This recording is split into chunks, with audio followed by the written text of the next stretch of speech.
বন্ধুরা, আমরা তো সবসময় বিভিন্ন স্টাইলের গোল দেখে থাকি, যেগুলো দেখার পর আমাদের চোখগুলো কপালে উঠে যায়। কিন্তু আজকে আমরা এমন কিছু গোল দেখব যেগুলো কোনো হেড বা বাইসাইকেল কিক নয়। তাই আজকের ভিডিওটি অনেক ইন্টারেস্টিং হতে যাচ্ছে। তো চলুন ভিডিওটি শুরু করা যাক।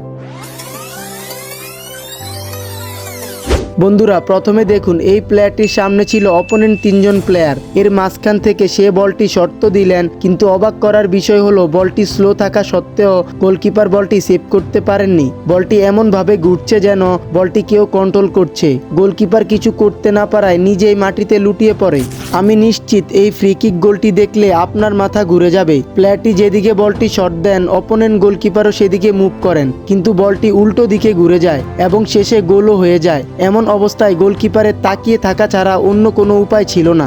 এখানে তো এই প্লেয়ারটি সবাইকে চমকে দেওয়ার মতো কাজ করেছে। সে প্রথম বলটি নিয়ে এদিক ওদিক হাঁটতে থাকে, তারপর সে সুযোগ বুঝে এইম ঠিক করে শট দেয় আর বলটি ডিরেক্ট গোল পোস্টের জালে। অপোনেন্ট গোলকিপার চেষ্টা করেছে কিন্তু ব্যর্থ হয়। এই গোলটি যে হবে প্লেয়ারটি নিজেও সেটা বিশ্বাস করতে পারেনি, কারণ তিনি এমন জায়গা থেকে যে কিকটি করেছেন তা কেউ কল্পনাও করতে পারেনি। আর গোল তো দূরের কথা, এখানে এই প্লেয়ারটি এমনভাবে বলটি শট দেন যে অপোনেন্ট গোলকিপার চেষ্টা করেও বলটি ধরতে পারেননি। আপনারা যদি খেয়াল করেন, বলটি বাইরে চলে যাওয়ার কথা, কিন্তু বলটি শেষে গিয়ে ঘুরে যায়, তারপর গোল। এই প্লেয়ার তো কারো কাছ থেকে পারমিশন না নিয়ে গোল দিয়ে ফেলেন। মানে উনি গোল দিলেন কিন্তু কেউ কিছু জানতেই পারলো না। যদিও গোলকিপার একটু টের পেয়েছিল, কিন্তু তার আগেই বলটি গোল পোস্টে। এই গোলটি আপনি হয়তো এই প্রথমবার দেখে থাকবেন, কারণ তিনি এমনভাবে বলটি কিক করেন যা আসলেই অসম্ভব। গোল তো হয়ে গেছে, কিন্তু সবার চোখ তার গোল দেওয়ার স্টাইলের দিকে।